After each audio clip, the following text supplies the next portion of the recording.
வணக்கம், நான் உங்கள் சித்ரா லிங்கேஸ்வரன். ஃபேப்ரிக்ஸ், அதாவது நம்ம ஸ்டிச் பண்ணும்போது நிறைய ஃபேப்ரிக்ஸ் பேலன்ஸாக இருக்கும். இல்லைனா கூட புதுசாக கூட நம்ம வாங்கி பண்ணலாம். அப்படியே இல்லைனா பக்கத்தில் டெய்லர்ஸ் கடைகள்லாம் இருந்ததுன்னா பேலன்ஸ் ஆகிற பிட்டு கேட்டால் நமக்கு அவங்க நிறையவே கொடுப்பாங்க. ஏன்னா அது வந்து வேஸ்ட் ஆகிற பிட்ஸ் தான். அதை வச்சு இன்னைக்கு நான் ஒரு ஷாப்பிங் பேக் சொல்லி தர போகிறேன். என்ன அப்படின்னா, பக்கத்துலேயே நம்ம மார்க்கெட் போகணுன்னா கூட ஹேண்ட்பேக்குள்ளேயே இந்த பேக்கை மடித்து அப்படியே ஃபோல்ட் பண்ணி நம்ம வச்சுக்கலாம். வரும்போது நம்ம திங்ஸை வாங்கி ஈஸியாக நம்ம கேரி பண்ணி தூக்கிட்டு வர மாதிரி இருக்கும். அந்த ஈஸியான பேக்கு தான். ஆனால் மிஷின் நம்ம கண்டிப்பாக தேவைப்படும். அதை நான் இப்போ சொல்லி தரப்போகிறேன். தேவையான என்ன மெட்டீரியல்னு பார்க்கலாம். எப்படி கட் பண்ண போகிறேன், எப்படி ஸ்டிச் பண்ண போகிறேன், ஸ்டெப் பை ஸ்டெப் பார்க்கலாம். வாங்க வீடியோக்குள்ளே போகலாம்.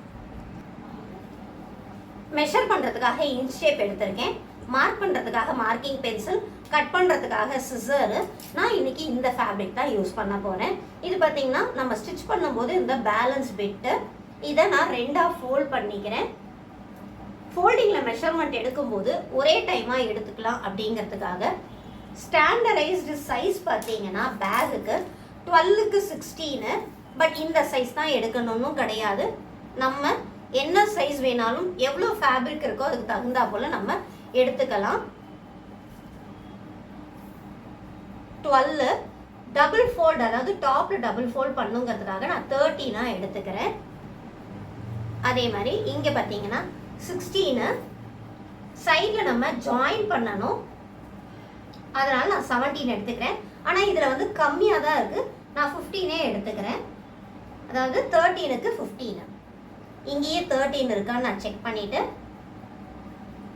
அதை ட்ரா பண்ணிடுறேன். டாட்டட் லைன்ஸ் போடுறேன். டாட்டட் லைன்ஸ் போடும்போது நமக்கு ஸ்கேல்லாம் தேவை கிடையாது. இங்கேயும் 15 இருக்கான்னு செக் பண்ணிவிட்டு, ஏன்னா பேலன்ஸ் இருக்கிற ஃபேப்ரிக் ஏற்ற மாதிரி தான் நம்ம தைக்க போகிறோம். அதனால சைஸஸ் ஒன்றும் ப்ராப்ளமே கிடையாது. இதை ஒன்று கட் பண்ணிட்டு அடுத்து நம்ம ஹேண்டில் கட் பண்ண போகிறோம். டபுள் பீசஸ்லேயே எடுத்துக்கோங்க. துணியை நல்லா ஃபோல்ட் பண்ணி இப்படி ப்ரெஸ் பண்ணிக்கிட்டு ரெண்டுத்தையும் சேர்த்து கட் பண்ணிக்கோங்க.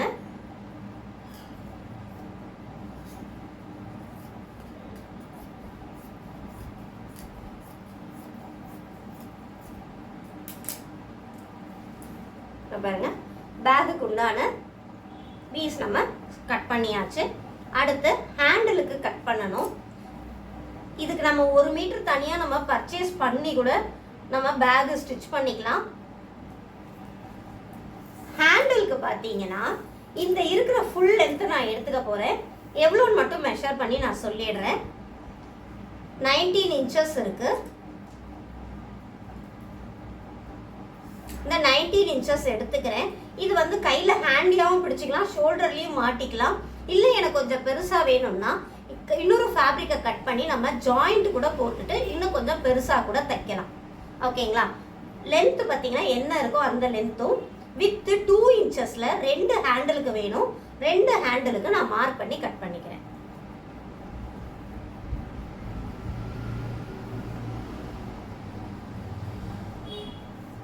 இன்ச்சஸ் கொடுத்து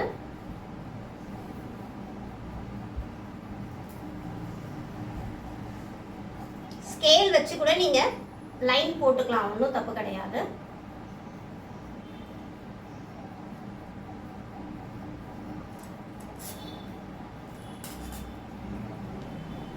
மெஷர்மெண்ட் வந்து மார்க் பண்றதை கொஞ்சம் கரெக்டா பண்ணிட்டோம்னா நமக்கு அளவு ஒரே மாதிரி ஈக்குவலா கிடைக்கும். அதனால தான் நம்ம வந்து மார்க் கரெக்டா பண்ணி அதுக்கப்புறம் கட் பண்றது.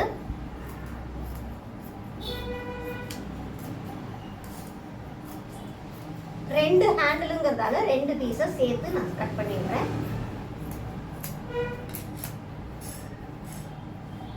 பாருங்க, ஆல்மோஸ்ட் உங்களுக்கு பேக் பார்த்தாலே புரிஞ்சிருக்கும். இது வந்து பேகுக்காக, இது ஹேண்டிலுக்காக ரெடி ஆயிடுச்சு. இப்போ இதை எப்படி ஸ்டிச் பண்ணுறதுன்னு மிஷினில் உட்காந்து நான் ஸ்டிச் பண்ணி காட்டுறேன். மிஷினில் த்ரெட் போட்டு உட்காந்தாச்சு. இது ஹேண்டில் பார்ட்டு, இதுதான் மெயின் பார்ட்டு. இப்போ இதை எப்படி ஸ்டிச் பண்ணலான்னு காட்டுறேன். இதை பாருங்கள், ஃபோல்டில் கட் பண்ணியிருக்கோம்ல, இந்த இடத்த ஃபஸ்ட்டு டபுள் ஃபோல்டு பண்ணிவிட்டு இந்த சைடை நம்ம ஜாயின் பண்ண போகிறோம். அதுக்கு முன்னாடி ஹேண்டில் ஃபஸ்ட்டு ரெடி பண்ணிட்டோம்னா இந்த டபுள் ஃபோல்டிங் நம்ம பண்ணுற டைம்லேயே ஹேண்டிலையும் வச்சுட்டா ஸ்ட்ராங்காக இருக்கும். அதனால் இது வந்து எப்படி ஸ்டிச் பண்ணணும் அப்படின்னா, இது ஒரு ஃபோல்டு, 2 ஃபோல்டு, 3 ஃபோல்டு பண்ணி இங்கே ஒரு ஸ்டிச் பண்ணிடலாம். ரா எட்ஜஸ் இருக்கிறதால இதையும் நம்ம இப்படி ஃபோல்ட் பண்ணிடணும். இந்த ரா எட்ஜஸ்க்காக இது ஒரு ஃபோல்டு, இங்கே ஒரு ஃபோல்டு, 1 2 3. இப்போ ஸ்டிச் பண்ண போகிறோம்.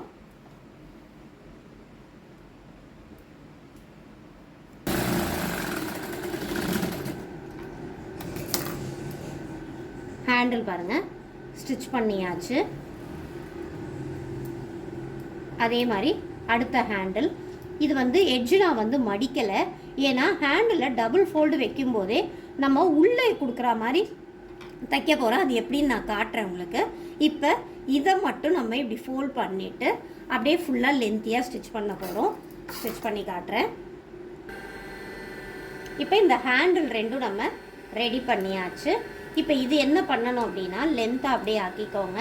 இன்கேஸ் டபுள் ஃபோல்டில் கிடைக்கல, பீஸாக இருக்குன்னா கூட நம்ம இங்கே ஒரு ஜாயிண்ட் கூட போட்டுக்கலாம், ஒன்றும் தப்பு கிடையாது. இந்த இந்த மேலே எப்படி நம்ம மடிக்க போகிறோம். ஓகேங்களா? இதுதான் வந்து வாய்புறம், பேக்கோட வாய்புறம். இந்த டபுள் ஃபோல்டிங் பண்ணுற இடத்துல இதை எப்படி உள்ளே வச்சு நம்ம ஜாயின் பண்ண போகிறோம். ஓகேங்களா? அதுக்கு நம்ம ஃபஸ்ட்டு மார்க் பண்ணிக்கலாம். மார்க்கிங் எப்படி பண்ணணும் அப்படின்னா, ஃபஸ்ட்டு இந்த சென்டரை மார்க் பண்ணிக்கோங்க. ஹேண்டில் வைக்கிறது இப்படி நமக்கு ஈஸியாக இருக்கும். அதுக்கப்புறமா அது பாருங்கள், இதுதான் சென்டர். இதையும் சென்டர் மார்க் பண்ணிக்கோங்க. அதே மாதிரி இதையும் சென்டர் மார்க் பண்ணிக்கோங்க. இப்போ சென்டர் மார்க் பண்ணியாச்சா? எங்கே வரணும் அப்படின்னா, சென்டர்லேருந்து வர அடுத்த மார்க்குக்கு முன்னாடி முடியணும். தெரியுதுங்களா? இந்த மாதிரி நம்ம ஹேண்டில் வச்சோம் அப்படின்னா கரெக்டான பிளேஸ் நமக்கு பேக்கோட இதில் கரெக்டாக கிடைக்கும். ஓகேங்களா? இதை அப்படியே ஸ்ட்ரெயிட் பண்ணிவிட்டு அடுத்து இதை கொண்டு வந்து இந்த எண்டுக்கு முன்னாடி நான் வச்சு ஸ்டிச் பண்ண போகிறேன். At the same time double ஃபோல்டும் நம்ம பண்ணணும். கொஞ்சம் பெருசாக மார்க் பண்ணிக்கிட்டு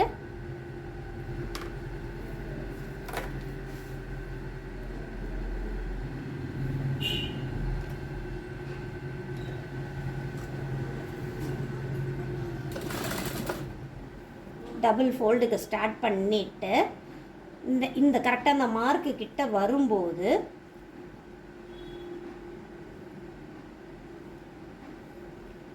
இதை இப்படி உள்ளே கொடுத்துட்டு ஸ்டிச் பண்ண போகிறேன். மார்க்குக்கு முன்னாடி வச்சுருக்கேன். மார்க்குக்கு சென்டர்லையும் வைக்கல, மார்க்குக்கு தள்ளியும் வைக்கல, மார்க்குக்கு முன்னாடி வச்சுருக்கேன். 2 பக்கம் ஹேண்டிலும் வச்சாச்சு.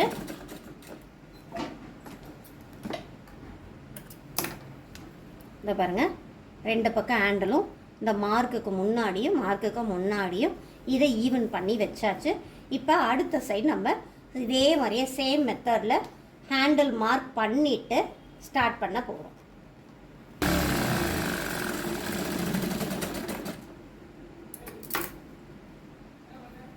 இந்த ஹேண்டிலும் கம்ப்ளீட் ஆகிடுச்சு. இதை வந்து இப்படி மேலே வச்சா மாதிரி இன்னொரு தையல் நம்ம போட்டுக்கிட்டோம்னா ஹேண்டில் வந்து மேலே பார்த்தா மாதிரி இருக்கும். அதையும் நான் போட்டு காட்டுறேன் உங்களுக்கு.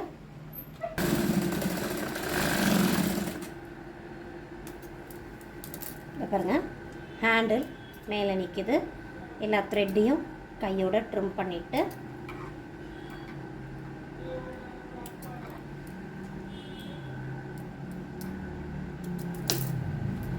ஹேண்டில் மேலே பார்த்தா மாதிரி வந்துடுச்சு பாருங்கள். இங்கே ஒரு நம்ம ஸ்டிச்சிங் போட்டதுக்காக நம்ம ஃபுல்லாகவே வேணும்னாலும் ஸ்டிச் போட்டாலும் நல்லா ஸ்ட்ராங்காக இருக்கும். அகைன் பார்த்தீங்கன்னா அடுத்த ஒர்க்கு இந்த ரெண்டுத்தையும் ஜாயின் பண்ணி இந்த சைடும் ஸ்டிச் பண்ணிட்டோம் அப்படின்னா பேக்கு கம்ப்ளீட் ஆகிடும். நான் மேலேயும் ஃபுல்லாக ஒரு ஸ்டிச் பண்ண போகிறேன். இந்த ஸ்ட்ரெயிட் தான் அப்படியே ஸ்டிச் பண்ண போகிறோம்.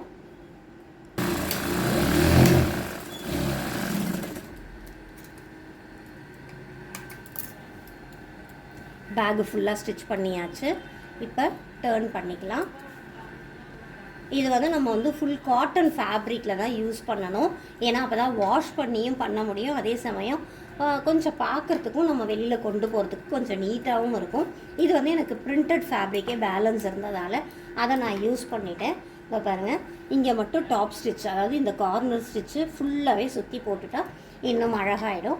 இதை நம்ம ஃபோல்ட் பண்ணி பேக்கில் வச்சு யூஸ் பண்ணுறதுக்கும் கம்ஃபர்டபுளாக இருக்கும், வாஷ் பண்ணுறதுக்கும் கம்ஃபர்டபுளாக இருக்கும், ரீயூஸ் நம்ம பண்ணிக்கிட்டே இருக்கலாம். ட்ரை பண்ணி பாருங்கள். டெய்லரிங் மிஷின் இருக்கிறவங்களுக்கு இது யூஸ்ஃபுல்லாக இருக்கும் ஸ்டிச் பண்ணுறதுக்கு. பிகினர்ஸாக இருந்தாலும் சரி, ஒர்க் தெரிஞ்சவங்களாக இருந்தாலும் சரி, இது ரொம்ப ஈஸியாக இருக்கும். இல்லை எனக்கு ஸ்டிச்சிங் தெரியாது அப்படின்னு நினச்சிங்கன்னா கையில் கூட நம்ம பேக் ஸ்டிச் மூலயமா ஸ்ட்ராங்காக தையல் கூட நம்ம போட்டு ஸ்டிச் பண்ணலாம். பேக் ஸ்டிச்லாம் கூட என்னோடய வீடியோவில் நான் போட்டிருக்கேன். அந்த ஸ்டிச்சு ஹேண்டு ஸ்டிச்சிலே ஸ்ட்ராங்கான ஸ்டிச்சு, அதனால் அதை யூஸ் பண்ணி ஒரு பேக்காகவும் நீங்கள் ரெடி பண்ணலாம். ஏன்னா நிறைய டைம் ஃப்ரீ டைமில் என்ன பண்ணுறது, பட் யூஸ்ஃபுல்லாக ஏதாவது பண்ணணுமே அப்படின்னு நிறைய பேருக்கு மைண்ட் செட் இருக்குது.